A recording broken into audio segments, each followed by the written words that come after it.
So put very simply, psilocybin, for the period when it was plentiful and in frequent use, suppressed ego, suppressed the sense of unique or individual identity, and substituted for it a kind of extended communal sensibility.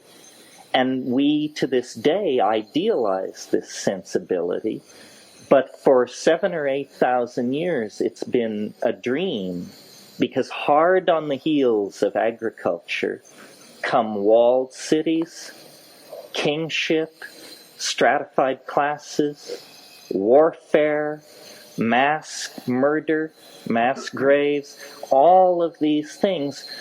And nothing has changed since. We have only elaborated the efficiency of our maladaptive behavior through a few wrinkles like the phonetic alphabet and materialism and that sort of thing. Well, what's the point of this? Simply that now we are in the terminal phase of this maladaptive mutation. We have perhaps 50 years, perhaps 30 years. It may be too late right now. Nobody knows the real consequences of the ozone hole. Nobody knows what we're going to do with all this toxic waste that's being generated. Nobody knows how we're going to control our population without stepping on the toes of extraordinarily powerful and fanatical religious hierarchies that rule the lives of hundreds of millions of people with an iron hand. Nobody knows how we're going to gently untie ourselves from the albatross of civilization without going extinct. But I suggest to you that the importance that I think most people here feel about the psychedelic issue is because this is not about instant psychoanalysis, or better sex, or getting in touch with Native American lore, or any of those things. It is quite simply the pharmacological means to medicate out of ourselves the lethal style of existence that we have created for ourselves. As straight a person as Arthur Koestler, certainly no stoner, suggested in a book called The Ghost in the Machine that we are evolutionarily so hardwired for murder that the only way we will ever be able to create a caring civilization is through pharmacological intervention on these ancient reflexes. Well, essentially, I'm suggesting a more complicated version of the same thing. And the only solution, I think, is to go back to the last sane moment the human family knew before we set out basically on the road to hell. And the last sane moment was about 15,000 years ago on the plains of Africa. In other words, before the invention of agriculture. These are the major methods of altering or controlling human behavior. The first is psychological, the second pharmacological, and the third electronic. In 1964, then Deputy CIA Director Richard Helms reported to the Central Intelligence Agency on Soviet behavior modification and population control mechanisms. Now keep in mind as we review this material that at one point in his report, Helms states that the US government is 5 years ahead of the Soviets in this area. So I'm not just showing you this in order to do some Soviet bashing here, I'm also showing you this as a mirroring. What Helms is talking about with regard to the Soviets, we already possess, if you can believe Helms. By the way, this was a confidential report declassified in the mid-1970s.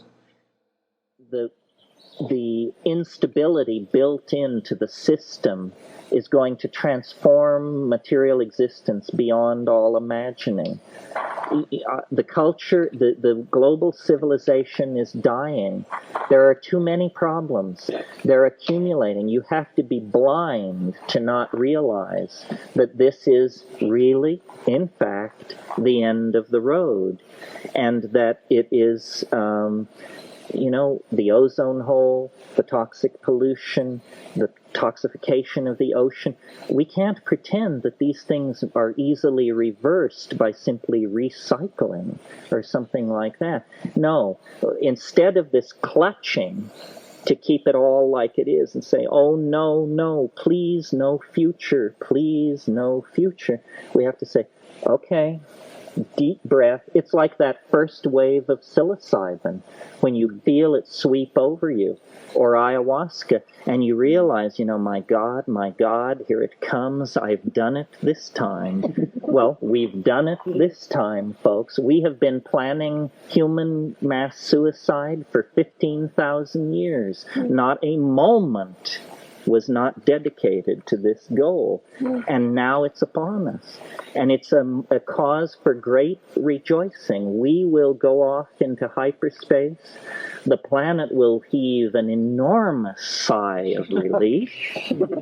And if it can come back from an asteroid impact that leaves nothing larger than a chicken standing around, then I dare say in 50, 60,000 years, the glaciers will run, the jungles will restabilize, the ocean will cleanse itself. The American public is being bombarded with propaganda to enable them to accept the New World Order, give up their Constitution and their Bill of Rights and their heritage as Americans, and become citizen slaves in this New World socialist utopian state. These propaganda attacks become obvious, with people like Mr. Leavitt and Mr. Harris are arrested and falsely charged by the Gestapo murderers who orchestrated the World Trade Center, the Waco massacre, the Ruby Ridge murder of Vicki Weaver by an FBI sniper, the bombing of the Alfred P. Murrah Federal Building in Oklahoma City, of the Federal Bureau of Investigation with planning an anthrax attack. This is recent, and this is why I cite it, so that you can see how your minds are screwed around by these people. The Marxist press immediately mounted a vicious campaign of lies against these two men.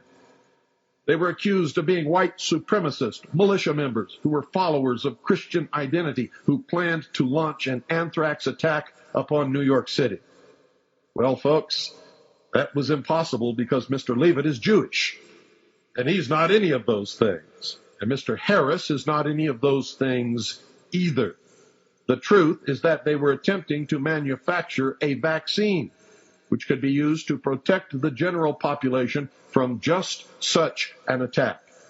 The fact is that the so-called deadly biological anthrax weapon, which they were supposed to have, was the very vaccine which they had developed in order to protect the public from the biological attacks which we know will eventually come. They don't want us to have protection against what they also know is coming. We are now in the birth canal of a new ontological order of human existence, and the walls are closing in. There's no going back. The amniotic ocean, the unpolluted, endless frontier of a game-rich planet, forget it. We've been in the birth canal for 10, 15,000 years, and now we're approaching transition, the most violent part of the birthing process. And all you can do is scream unless you have some superordinate knowledge of what is going on. The shamans in the rainforest, shamans among us, and as a goal for each of us, must act as the midwives to a new order of existence. There's no going back. We've burnt this scene to the ground. And the womb is stretched, the womb is traumatized, but it can recover. But the child and the mother must be parted. Again, the metaphor of pregnancy.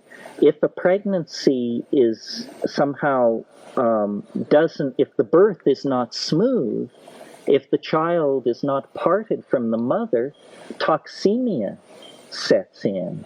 And then you have a real crisis. The life of the mother, the life of the child, everything is in danger. This is the real problem. I don't think we've reached that place yet. I think that we'll go fairly smoothly into hyperspace, but I think the emergence in the last 20 years of masses of human beings taking psychedelics, masses of human beings talking about getting in touch with the spirit, talking about a new shamanism, an archaic revival. This means we are very, very close to seeing the light at the end of the tunnel. And it's a radiance, the meaning and the depth of which cannot be told, because we are, after all, being born into a higher dimension. But if we believe in the dynamics of nature, if we believe in the rightness of being, then there should be no anxiety. There should be no alarm. This is what psychotherapy and shamanism and all these things exist for, is to spread the truth about the situation so that we don't clutch and we don't hold on and spread panic and hysteria.